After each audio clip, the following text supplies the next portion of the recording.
नमस्कार प्यारे साथियों, बहुत बहुत स्वागत है आप सभी का जीएस फोरम ऑफिशियल ऐप पर। मैं कृष्णा शुक्ला आप सभी का बहुत बहुत स्वागत करता हूं।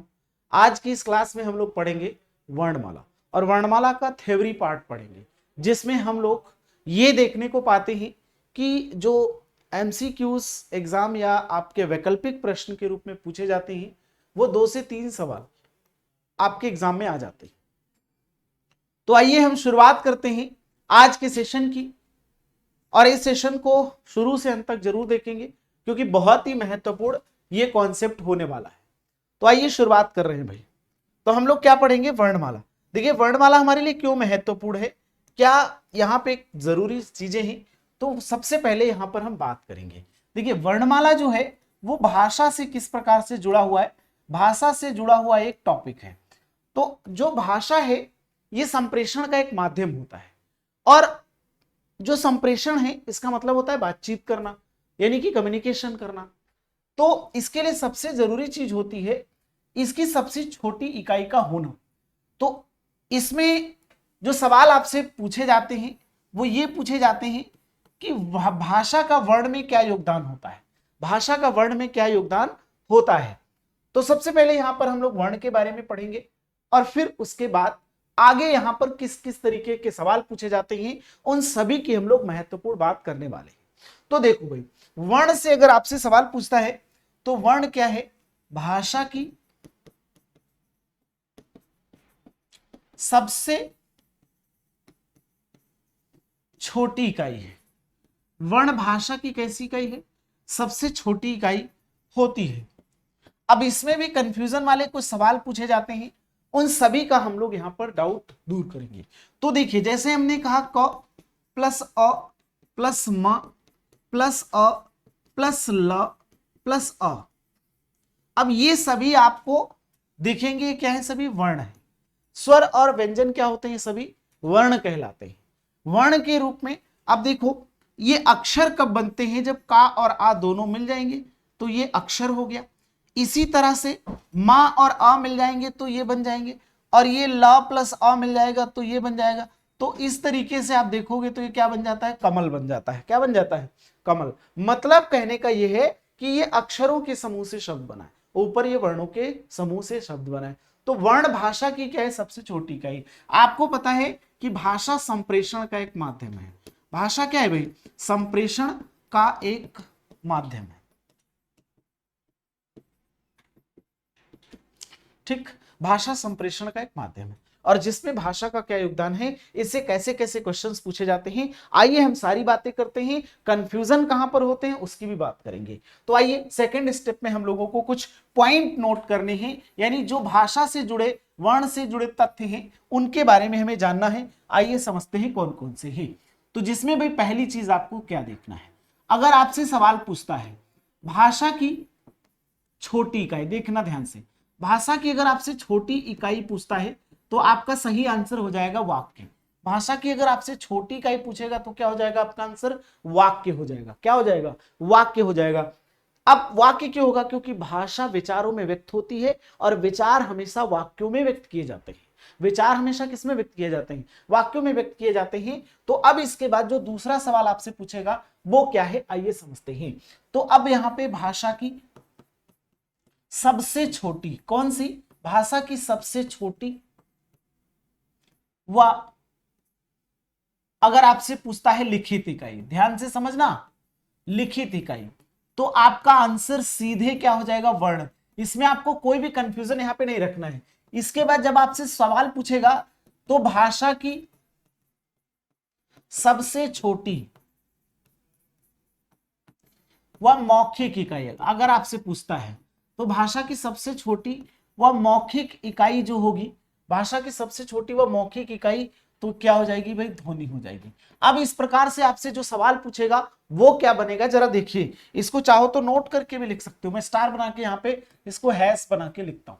देखो भाई, अगर आपसे सवाल पूछा कि भाषा की सबसे छोटी इकाई, क्या पूछा?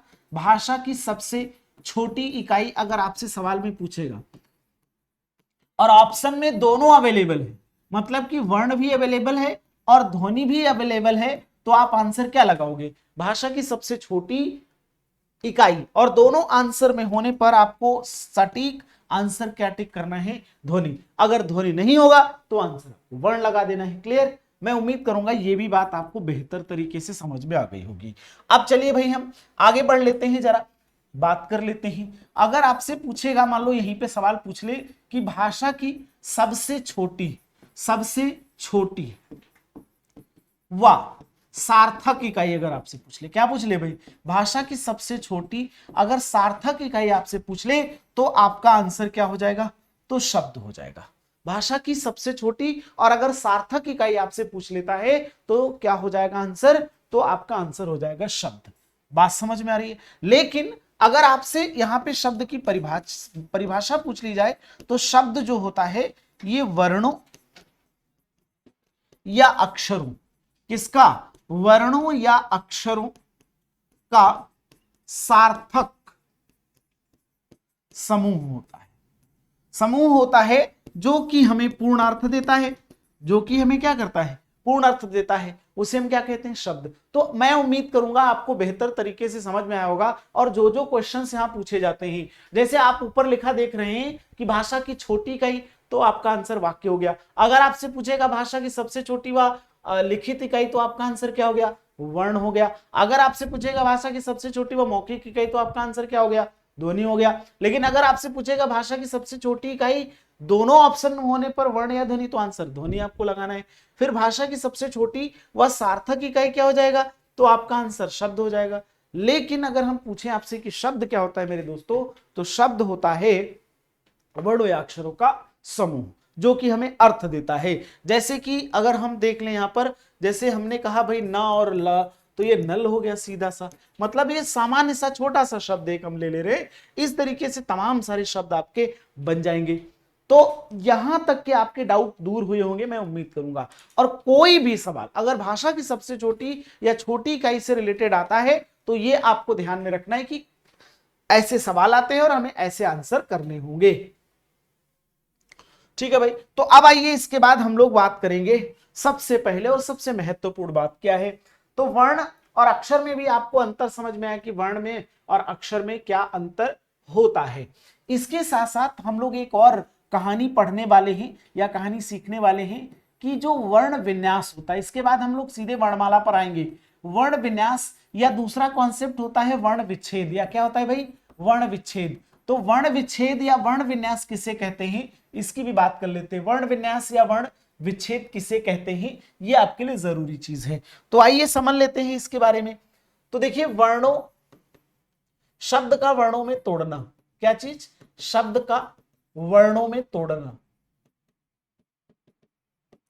शब्द का वर्णों में तोड़ना क्या कहलाता है, वर्ण विन्यास कहलाता है। अगर हम उदाहरण स्वरूप देखें, जैसे मान लीजिए हम एक शब्द यहां पर लिखते हैं, जैसे मान लीजिए हमने लिखा भाषा, समझना बात को, जैसे मैंने एग्जाम्पल के लिए शब्द लिया, अब इसका हमें क्या करना है, वर्ण विन्यास करना है। तो वर्ण विन्यास करने के लिए हमें सीधा यहां पर क्या करना है, इनको तोड़ देना। अब देखो भा है, अब भा यानी किसी भी वर्ण को या किसी भी अक्षर में अगर हम हलंत लगा देंगे, क्या लगा देंगे, हलंत, तो आधा हो जाएगा और इसमें से स्वर अलग हो जाएगा।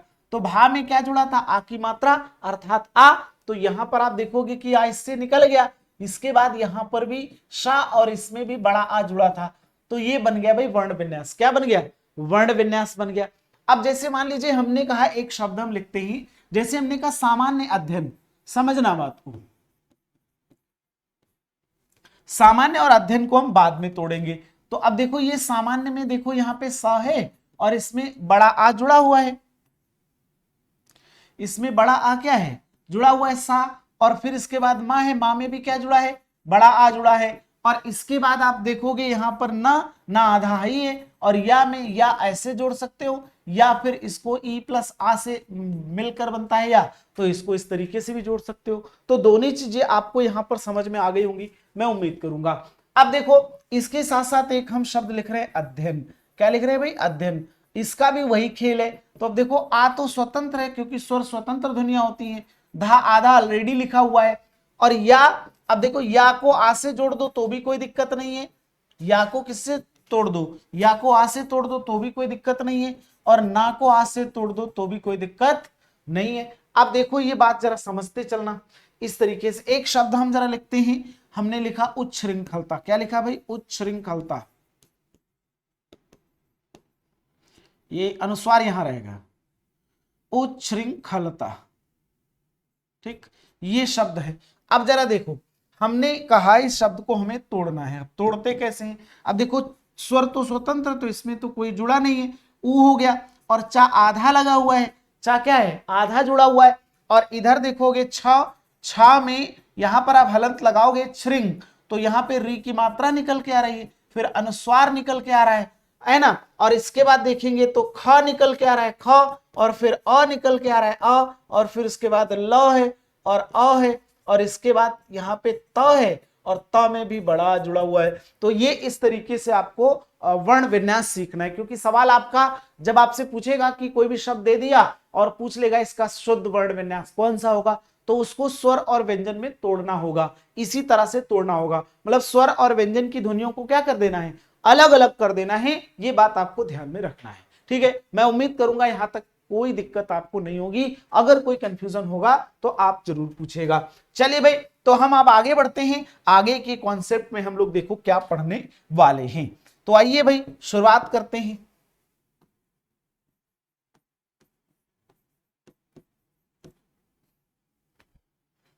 हम लोग क्या पढ़ रहे हैं भाई? वर्णमाला।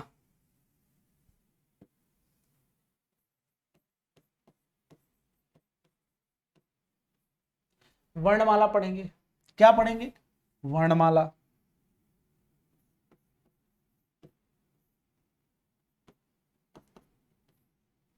अब देखो जरा, वर्णमाला में सबसे पहले देखिए, यहां पर हम देखेंगे वर्णमाला की परिभाषा क्या हो। फिर इसमें देखेंगे कि वर्णों की संख्या कितनी होगी, यानी वर्ण संख्या। और इस वर्ण संख्या के बाद यहां पर हम देखेंगे वर्णलिंग।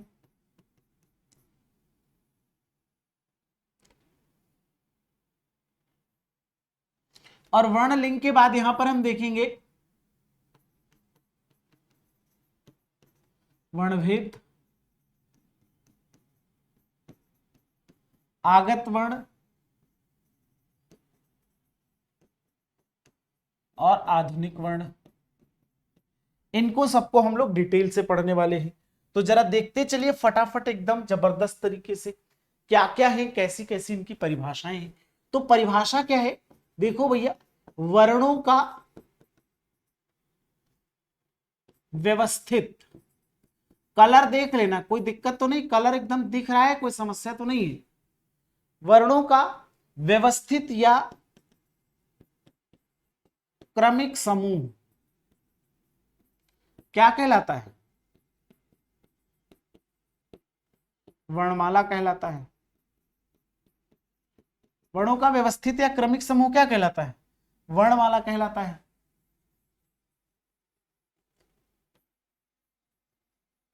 अब देखो जरा, अगर आपसे सवाल पूछेगा यहां पर कि वर्णों की कुल संख्या कितनी होगी, तो वर्ण की अगर आपसे संख्या पूछता है तो कुल वर्ण होते हैं 52। कुल वर्ण कितने होते हैं? तो कुल वर्णों की संख्या होती है 52। अब अगर इसमें आपसे एक सवाल पूछ ले कि वर्णलिंग, तो या तो इसमें भैया स्त्रीलिंग होंगे। क्या होंगे? स्त्रीलिंग होंगे। या तो इसमें पुल्लिंग होंगे। क्या होंगे? स्त्रीलिंग होंगे, या फिर क्या होंगे? पुल्लिंग होंगे। अब जरा देखो, वर्ण स्त्रीलिंग में कितनी संख्या होगी? स्त्रीलिंग में संख्या की अगर हम बात करेंगे तो यहां पर 3 संख्या होगी। कुल कितनी? 3। और पुल्लिंग वर्णों की बात करेंगे तो 49 होगी। कितनी होगी? 49 होगी। लेकिन इसके साथ साथ अगर हम वर्ण भेद की बात कर लें तो वर्ण भेद में हमें क्या क्या चीजें देखनी होंगी, ये भी जरा हम बात कर लेते हैं एकदम तय तरीके से। तो देखो, वर्ण भेद में हम लोग यहां पर देखते हैं तो सबसे पहले होते हैं स्वर। सबसे पहले होते हैं क्या? स्वर। और उसके बाद क्या होते हैं? व्यंजन होते हैं। और उसके बाद क्या हम लोग इसमें पढ़ने वाले हैं? इसी में अयोगवाह। अब इसको आप दो तरीके से पढ़ सकते हो। कैसे? यानी स्वर के बाद अयोगवाह फिर व्यंजन, स्वर के बाद अयोगवाह और फिर क्या पढ़ सकते हो? व्यंजन पढ़ सकते हो। तो इसके लिए कोई दिक्कत किसी को नहीं होनी चाहिए। ठीक है, अब देखो भाई आगत वर्ण कौन कौन से हैं इसकी भी बात हम लोग कर लेते हैं। क्या आगत वर्ण कौन से होते हैं, तो ये सारी चीजें हम लोग यहां पर डिटेल से पढ़ ही लेते हैं। आगत वर्ण क्या होते हैं, आगत वर्ण खासतौर पर अगर देखेंगे तो जो विदेशी भाषा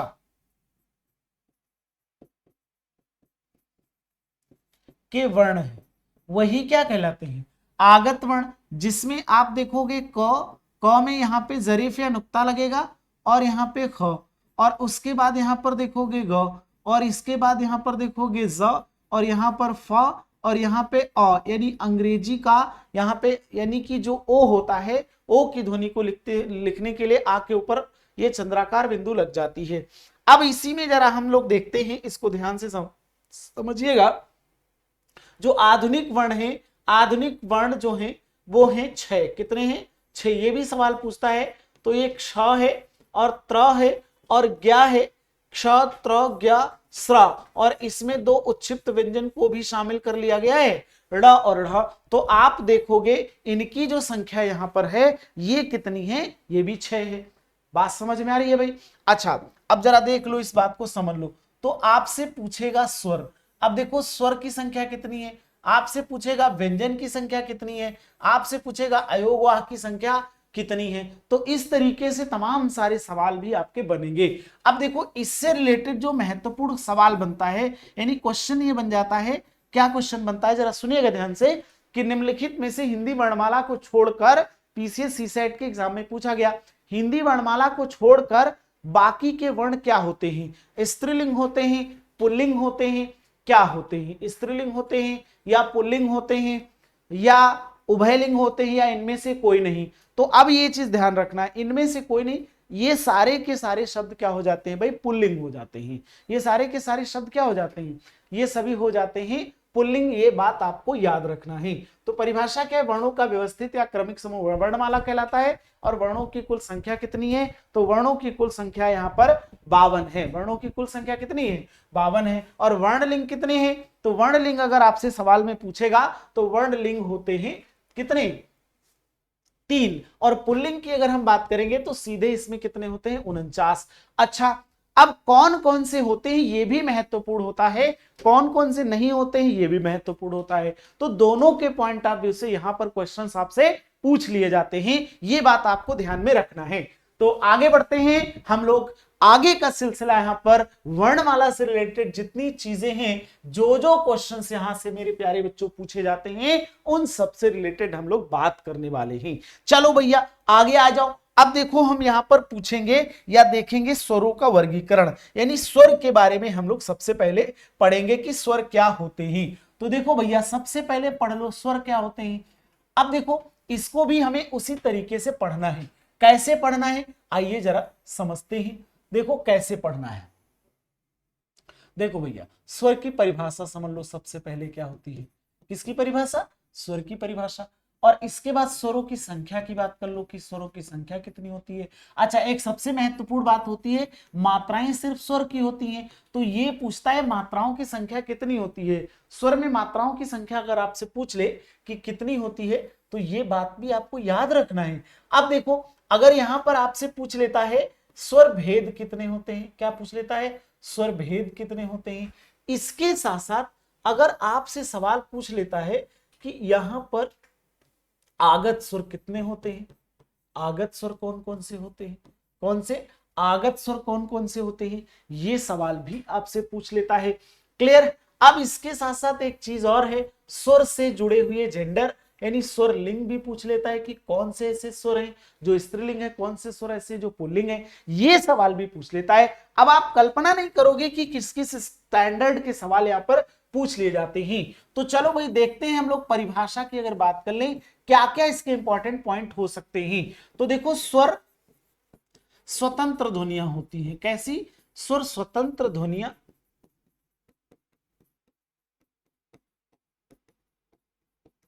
होती हैं, स्वर स्वतंत्र ध्वनियां होती हैं।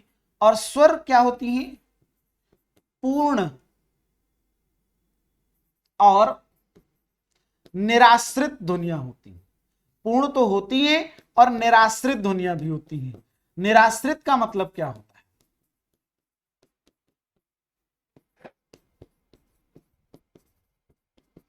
जो कि किसी पर आश्रित नहीं होती हैं, जो कि किसी पर आश्रित नहीं होती हैं। ठीक है, ये बात समझ में आ गई। अब जरा देखो, यहां पर सीधे तौर पे आपसे सवाल पूछेगा स्वरों की संख्या कितनी है, तो आपको बिना कुछ सोचे समझे आंसर क्या बता देना है, या आंसर आपको क्या लगा देना है कि सर स्वरों की संख्या होती है 11। कितनी होती है? 11। जैसे बहुत सारे किताबों में भी लिखा हुआ है 13 कि कुल स्वरों की संख्या 13 होती है। तो ये जबरदस्ती वाले आंसर होते हैं, लेकिन इनका कोई कॉन्सेप्ट, कोई डिटेल से इनका विवरण नहीं मिलता है। तो आइए इस बात को समझते हैं। तो संख्या इनकी कितनी है? 11। लेकिन अगर ऑप्शन में मान लो 11 नहीं देता है, उस कंडीशन में आप 13 मान सकते हो। जब ये नहीं देगा तब, ऐसी स्थिति में यहां पर सवाल ऐसे भी पूछ लेता है कि जो मूल स्वर होते हैं उनकी संख्या कितनी होती है। एक और गंभीर सवाल है। गंभीर सवाल यह है कि इसमें अगर आपसे पूछता है मात्राओं की संख्या कितनी होती है, तो कहोगे सर मात्राएं 11 होती हैं। बिल्कुल नहीं होती हैं। मात्राओं की संख्या कितनी होती है? 10 होती है। मात्राओं की संख्या कितनी होती है? 10। अब देखोगे आ की कोई मात्रा नहीं होती है। बड़ा आ कुछ इस तरीके से लिखा जाता है जिसकी मात्रा ऐसे लगती है, और छोटी ई आप देखोगे इस ये लिखा ऐसे जाता है, लेकिन मात्रा इसकी यूं लगती है, इस तरीके से लगती है। और बड़ी ई की मात्रा इस तरीके से लगती है। कैसे लगती है? छोटा ऊ की मात्रा कुछ इस तरीके से लगती है, और बड़ा ऊ की मात्रा कुछ ऐसे लगती है। ठीक है, अब जरा देखो इस तरह, यहां पर री की मात्रा जो होगी वो ऐसे लगेगी, री की ऐसे लगेगी, और इसके साथ साथ ए की मात्रा आपको ऐसे लगेगी, और ए की मात्रा कैसे लगेगी? ये मात्रा आपको ऐसे लगेगी। ए की मात्रा की हम बात कर रहे हैं, ये तो हो गई ऐसे, ये, और ये ए की हो गई। अब इसके साथ साथ हम अगर देख लें तो ओ की मात्रा किस तरीके से लगेगी? ओ की मात्रा भाई ऐसे लगेगी। औ की मात्रा की अगर हम बात कर लें तो कैसे लगेगी? ये ऐसे लगेगी। तो ये मात्राएं कितनी होगी? अब गिन लो जरा, 1 2 3 4 5 6 7 8 9 और 10, तो ये हो गई इतनी। अब इस तरह सीधे सवाल आपसे पूछेगा भाई कि स्वर भेद कितने होते हैं, तो स्वर भेद अगर आपसे पूछेगा तो आपको आंसर बताने में कोई गुरेज नहीं होना चाहिए। स्वर कितने होते हैं भाई? 3 प्रकार के होते हैं। एक होता है ह्रस्व, एक होता है दीर्घ, एक होता है कौन सा? ह्रस्व, एक होता है दीर्घ, और एक होता है प्लुत। कौन सा होता है भाई? प्लुत स्वर होता है। तो स्वर कितने हो गए? 3 प्रकार के हो गए। इस तरीके से यहाँ पे आपसे क्वेश्चन पूछ लेता है। इसके बाद आगत स्वर सिर्फ तो एक ही होता है। आगत स्वर सिर्फ क्या है? एक ही आगत स्वर होता है ना। आगत स्वर कितने होते हैं? तो एक होते हैं, याद रखिएगा। ये अर्ध आ के ऊपर सिर्फ अर्ध चंद्राकार लग जाता है बस। अब ये ह्रस्व है, ह्रस्व से पूछ लेता है, दीर्घ से भी सवाल पूछ लेता है, प्लुत से भी पूछता है। इसकी बात हम लोग अभी डिटेल से कर लेंगे। अब देखो एक चीज और पूछता है, स्वरलिंग। तो स्वरलिंग में अगर आपसे पूछेगा स्त्रीलिंग स्वर कितने होते हैं, तो स्त्रीलिंग स्वर होते हैं सिर्फ 3 बच्चा। कौन कौन से होते हैं? ई और री, यही 3 होते हैं। बाकी के सभी जितने भी स्वर होते हैं, मतलब 8 और 3 11, कुल मिला के अगर आपसे पूछा जाए कितने हैं, तो यहां पर 8 स्वर पुल्लिंग होते हैं। यानी अगर आपसे पूछेगा पुल्लिंग स्वर कितने हैं, तो पुल्लिंग स्वर में हो जाएगा आ उ ए और ओ। ये आपको यहां पर देखो दिख रहे होंगे। कौन कौन से? 3 हो गए ये वाले, इधर दिख रहे होंगे 3, और इधर कितने हो गए? 1 2 3 4 5 6 7 8। तो 8 और 3 कितने हो गए? 11। यहां तक मैं उम्मीद करूंगा ये बात आपको पूरी तरीके से समझ में आ गई होगी, कोई दिक्कत नहीं होगी। चलिए भाई, तो आगे बढ़े। ठीक, तो परिभाषा क्या है? स्वर स्वतंत्र ध्वनियां होती। कैसी ध्वनियां है? स्वर स्वतंत्र ध्वनियां है। स्वर पूर्ण होती, किसी पर आश्रित नहीं होती है। संख्या कितनी है? 11। मात्राओं की संख्या 10। क्यों? क्योंकि आ की कोई मात्रा नहीं होती है। आ सिर्फ शहीद वर्ण कहलाता है। क्यों? क्योंकि आ सब के साथ शहीद हो जाता है। क्लियर? अब देखो स्वरभेद, तो आपसे पूछेगा कितने हैं, तो स्वरभेद हैं 3। कितने हैं भाई? स्वरभेद 3। आगत स्वर कितने? तो सिर्फ 1 है। और अगर स्वरलिंग पूछेगा तो स्त्रीलिंग और पुल्लिंग है। अब इसमें अगर पूछेगा इनकी संख्या कितनी है, तो 3, और इनकी संख्या अगर पूछेगा कितनी है, तो 8 होती है। पुल्लिंग की संख्या कितनी होती है? 8। संख्या के आधार पर अगर आपसे पूछता है तो भी आपको याद रखना है कि ये किस तरीके से पूछे जाते हैं। क्लियर? अब आइए हम आगे बढ़ते हैं।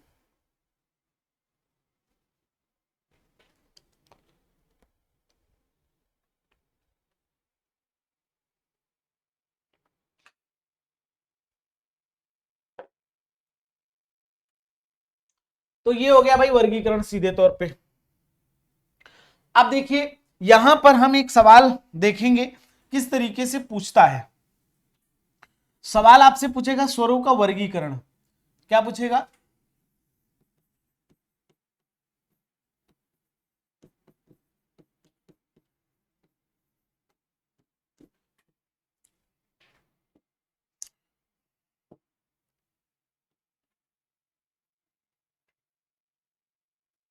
स्वरों का वर्गीकरण। अब आपसे सवाल ये पूछे कि स्वरों का वर्गीकरण कितने प्रकार से किया जा सकता है, तो आप सीधे तौर पे कहोगे सर 5 प्रकार से किया जा सकता है। कितने प्रकार से? 5 प्रकार से किया जा सकता है।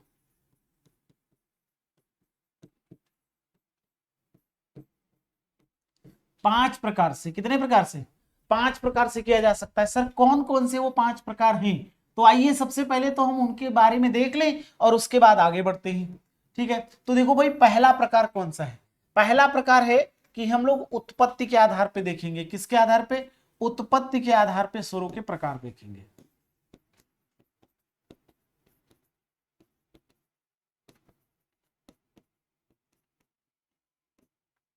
उत्पत्ति के आधार पे स्वर कितने प्रकार के मिलेंगे? तो 2 प्रकार के। कितने प्रकार के? 2 प्रकार के। इसके बाद जो हम दूसरा वर्गीकरण देखेंगे वो क्या है भाई? उत्पत्ति के आधार पर। इसके बाद हम लोग देखेंगे उच्चारण काल के आधार पर। किसके आधार पर? उच्चारण काल के आधार पर। ठीक। और इसके बाद जो हम लोग देखेंगे वो ओष्ठ के आधार पर। ओष्ठ के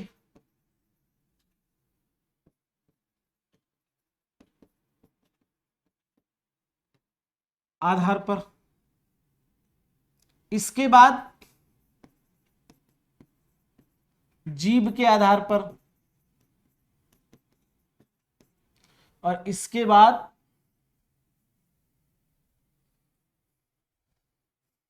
मुख विवर के आधार पर। किसके? मुख विवर के आधार पर। तो ये स्वरों का अलग अलग हम लोग वर्गीकरण इसमें सीखेंगे। क्या क्या सीखेंगे? यानी स्वरों का जो वर्गीकरण है या जो स्वरों के प्रकार है वो कितने तरीके से किए जा सकते हैं? तो ये 5 प्रकार से। उत्पत्ति के आधार पर स्वर कितने प्रकार के होते हैं? तो 2 प्रकार के होते हैं। उच्चारण काल के आधार पर कितने प्रकार के होते हैं? तो 3 प्रकार के होते हैं। इनको हम चाहे तो यहीं पर लिख सकते हैं। ये होते हैं भाई, एक मूल स्वर होते हैं। कौन से होते हैं? मूल स्वर होते हैं। कौन से होते हैं? मूल स्वर होते हैं। और दूसरे होते हैं संधि स्वर। कौन से होते हैं? संधि स्वर होते हैं। अगर ऐसे चाहे तो ऐसे भी लिख सकते हैं, अगर नहीं तो दूसरा तरीका भी है। उच्चारण काल के आधार पर स्वर कौन कौन से होते हैं? तो उच्चारण काल के आधार पर ये होते हैं ह्रस्व, दीर्घ और प्लुत। और ओष्ठ के आधार पर जो स्वर होते हैं वो कितने प्रकार के होते हैं? तो 2। एक होते हैं वृत्तमुखी और दूसरे होते हैं आवृत्तमुखी। ठीक। जीभ के आधार पर स्वर कितने प्रकार के होते हैं? तो 3 प्रकार के होते हैं। ये कौन कौन से होते हैं? अग्रस्वर, मध्य स्वर और पश्च स्वर।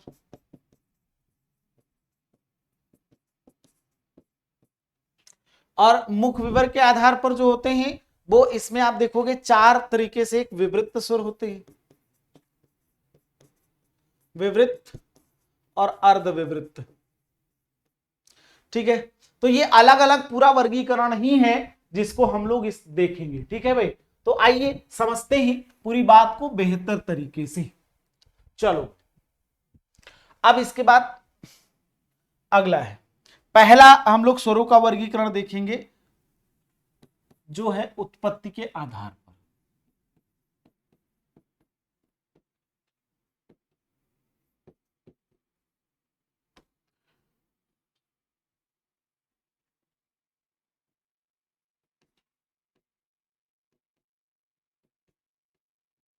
उत्पत्ति के आधार पर। तो उत्पत्ति के आधार पर जो स्वर होते हैं वो 2 प्रकार की चीज हमने अभी बताई आपको। कौन से? मूल स्वर और कौन से होते हैं भाई? संधि सुर। समझ गए? अब जरा देखिए इसका हम कंप्लीट वर्गीकरण करते हैं। तो मूल सुर कौन कौन से होते हैं और संधि सुर कौन कौन से होते हैं। अब सीधे तौर पे तो ये पूछा जाता है जो मूल सुर है, मूल रूप से जिनकी उत्पत्ति हुई है, इनकी संख्या कितनी है। अगर ऐसे साधारण आपसे सवाल पूछे कि इनकी संख्या कितनी है, तो इनकी संख्या 4 है। लेकिन अगर आपसे पूछेगा इनकी संख्या कितनी है, तो संख्या सीधे तौर पर 7 और 4 11 होती है, और स्वर कितने हैं? 11। तो 7 और 4 11। अब देखिए जरा मूल स्वर कौन कौन से होते हैं जो अपने मूल रूप में ही बने रहते हैं, जिसमें होता है आ ई उ री, आ ई उ और री। ये आपके 4 जो होते हैं मूल स्वर कहलाते हैं। अब देखिए संधि स्वर का वर्गीकरण ही 2 तरीके से कर दिया गया है। कौन कौन सा वर्गीकरण? इसमें मूल संधि स्वर एक अलग हो जाते हैं, एक हो जाते हैं मूल संधि स्वर, और एक हो जाते हैं दीर्घ, एक हो जाते हैं संयुक्त संधि स्वर।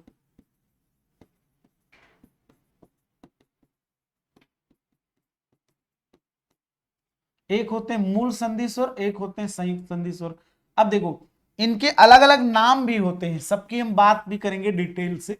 अलग अलग क्या क्या नाम है जरा समझते हैं। देखो भैया, इधर जो मूल संधि स्वर है इन्हें हम सजातीय स्वर कहते हैं।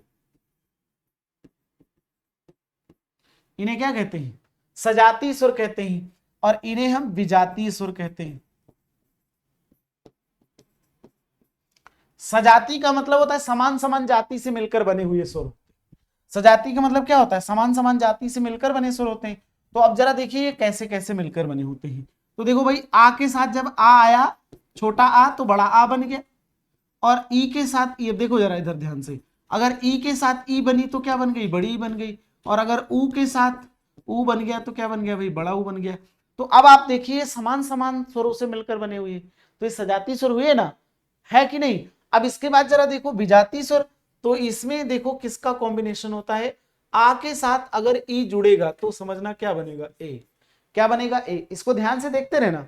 और अगर यहां पर एक चीज याद रखना, आ के बाद ए जुड़ेगा तो अय बनेगा। आ के बाद क्या जुड़ेगा? ए, तो अय बनेगा। और इसके बाद जरा देखो, आ के बाद जब ऊ जुड़ेगा तो ओ बनेगा। क्या? ओ बनेगा। और आ के बाद जब ओ जुड़ेगा तो औ बनेगा। क्लियर हो गई बात?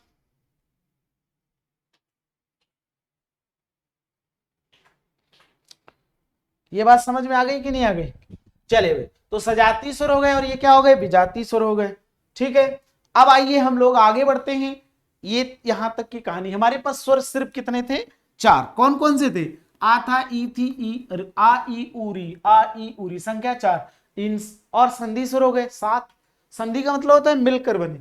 ये 2 तरीके के, मूल संधि से मिलकर बने स्वर तो सजाती स्वर, और संयुक्त रूप से अलग अलग स्वर मिले तो विजाती स्वर, मतलब अन्य या भिन्न जाति के स्वर मिल करके, तो इन्हें हम संयुक्त संधि स्वर कहते हैं। क्लियर? मैं उम्मीद करूंगा यहां तक बात आपको समझ में आ गई होगी। चलिए भाई, अब हम आगे बढ़ लेते हैं। जरा आगे दूसरे वर्गीकरण की बात करते हैं। हम लोगों ने पहला वर्गीकरण पढ़ लिया, उत्पत्ति के आधार पर स्वर के प्रकार। देखिए आप कॉन्सेप्ट जो पढ़ रहे हैं, मतलब ये डीप कॉन्सेप्ट है, ताकि आप इतना अंदाजा लगा सको कि ये इसका निर्माण या उत्पत्ति कैसे हुई है। तो आइए आगे बढ़ते हैं। अब देखिए जो दूसरा वर्गीकरण है उसकी जरा हम बात कर लेते हैं। क्या है वर्गीकरण, जरा समझिएगा बात को। दूसरा वर्गीकरण क्या है? उच्चारण काल, यानी समय। समय कम ज्यादा जिसमें लगता है के आधार पर स्वर। ठीक। उच्चारण काल या समय के आधार पर जो स्वर होते हैं वो कितने प्रकार के हैं उसकी जरा हम लोग बात कर लेते हैं। तो पहले स्वर जो है वो ह्रस्व स्वर है।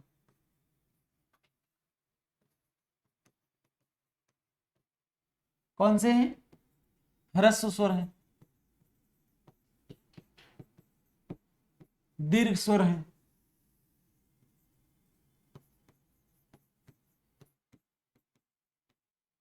और प्लुत स्वर है। क्लियर?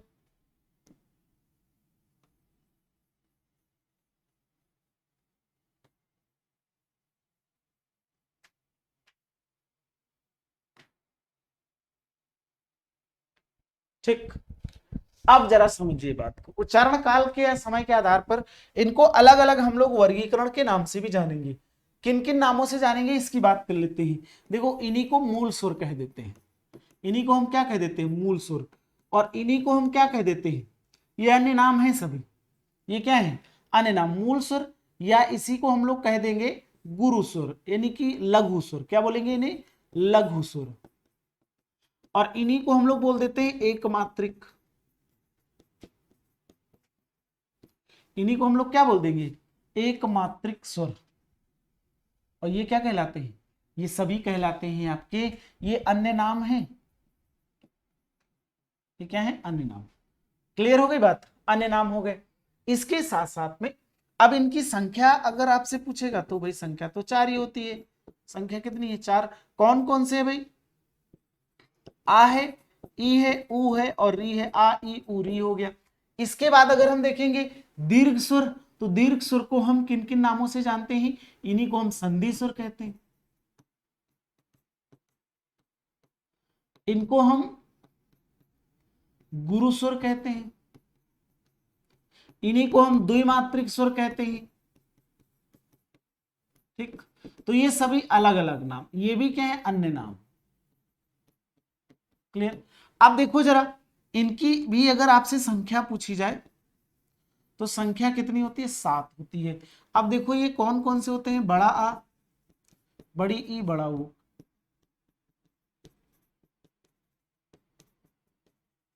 ए ऐ ओ औ, ए ऐ ओ औ, 7 हो गए।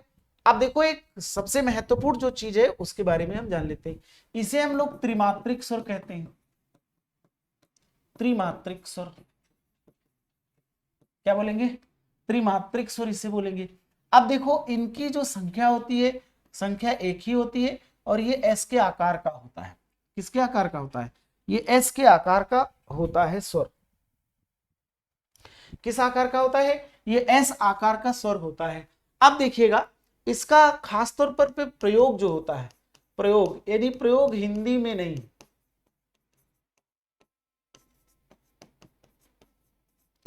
प्रयोग हिंदी में नहीं होता है तो कहां पर होता है, इसका प्रयोग हिंदी में नहीं होता है तो कहां होता है, तो होता है संस्कृत में। कहां पर होता है, संस्कृत में। अब जरा देखो एक सबसे महत्वपूर्ण बात देखो क्या है, क्या है महत्वपूर्ण बात, इसका उच्चारण करने में, यानी उच्चारण कम समय में होता है, उच्चारण कम समय में होता है, मतलब उच्चारण करने में कम समय लगता है। और इसमें क्या होता है, उच्चारण ह्रस्व की अपेक्षा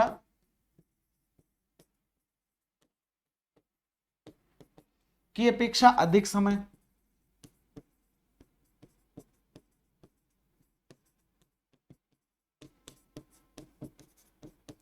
ह्रस्व की अपेक्षा अधिक समय में होता है। और जबकि प्लुत स्वर की बात जो होती है, उच्चारण ह्रस्व व दीर्घ की अपेक्षा अधिक समय में, मतलब दोनों की अपेक्षा, दोनों की अपेक्षा अधिक समय में होता है। क्लियर। अब जैसे आप यहां पर मैं इसको लिखता हूं, जैसे हमने लिखा ओ ओ, इस तरीके से, ठीक ना, ऐसे लिखा, या हमने एक शब्द यहां पर लिखा,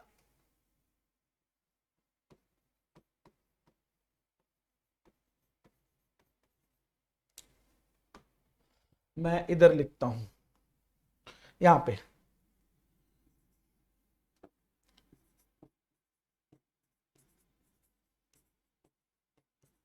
देखो ये है, यहाँ पे इसको खींच के बोलते हैं, खींच के बोलेंगे, बोलेंगे ये चो ये आवा, कैसे बोलेंगे, ए चो ये आवा। अब इसको बोलोगे ओम। अगर हम मान लो यहाँ पे लिख दें, जैसे मान लीजिए कि हमने एक शब्द लिख दिया और इसमें हमने त्रिमात्रिक स्वर का प्रयोग कर दिया, तो ये तो हो गया। अब ये सिंपल लिखा हुआ है, ये भी लिखा हुआ राम, और लिखा राम। जैसे आपने देखा होगा कि दशरथ ने जब राम का उच्चारण किया, तो इसको खींच के बोलते हैं। मतलब इसमें क्या होता है कि ह्रस्व व दीर्घ दोनों की अपेक्षा जहां पे अधिक समय लगेगा वह क्या कहलाएगा, प्लुत स्वर कहलाएगा। क्लियर? तो मैं उम्मीद करूंगा ये बात आपको बेहतर तरीके से समझ में आ गई होगी। क्लियर? अब हम तीसरे वर्गीकरण पर चलते हैं। तीसरा वर्गीकरण क्या है?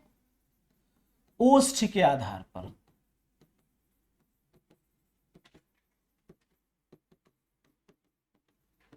सॉरी, ये दो प्रकार के होते हैं। कितने प्रकार के? एक होते हैं वृत्तमुखी और एक होते हैं आवृत्तमुखी। एक होते हैं वृत्तमुखी और दूसरे क्या होते हैं? आवृत्तमुखी होते हैं। क्लियर? अब देखो क्या क्या इसकी कंडीशन होती है। वृत्तमुखी जो होते हैं उच्चारण करने पर ओठ गोल हो जाते हैं। ओठ क्या हो जाते हैं? ओठ गोल हो जाते हैं। लेकिन आवृत्तमुखी उच्चारण करने पर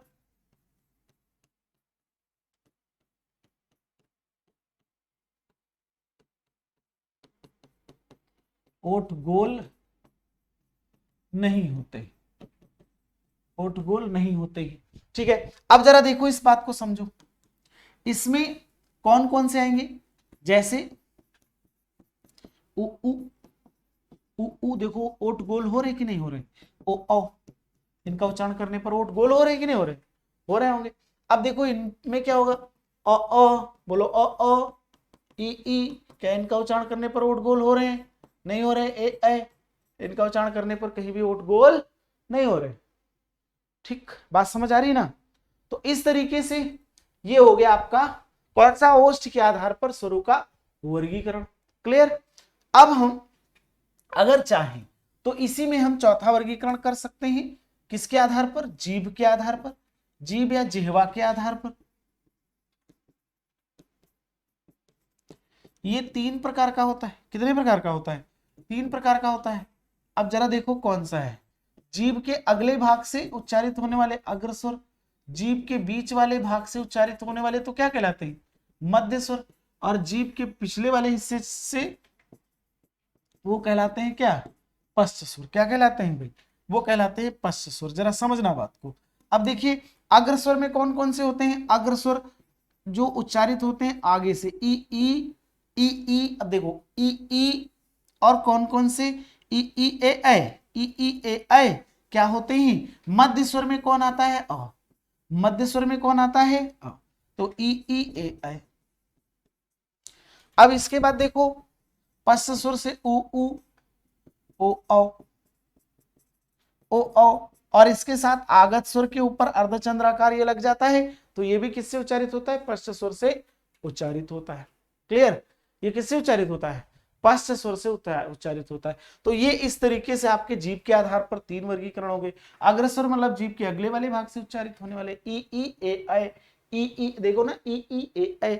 मध्य स्वर औ और पश्च स्वर उ ओ आ, यानी आ। कौन सा? आ, बड़ा आ। तो बड़ा आ भी इसी में आ जाएगा। क्लियर? तो अब सवाल ऐसे भी पूछ सकता है पश्च स्वर निम्नलिखित में से कौन सा नहीं है, या पूछ सकता है मध्य स्वर कौन सा है, या अग्र स्वर कौन सा इनमें से नहीं है। ऐसे भी पूछ सकता है कि वृत्तमुखी स्वर कौन सा है, कौन सा नहीं है। तो ऐसे भी सवाल आपसे अक्सर पूछ ले जाते हैं। ठीक है, बाकी वर्णमाला का पार्ट हम लोग अगले पार्ट में पढ़ेंगे, अगले सेशन में पढ़ेंगे। आज के लिए इतना ही और हम लोग मिलेंगे अगली क्लास में। बहुत बहुत धन्यवाद। Thank you so much.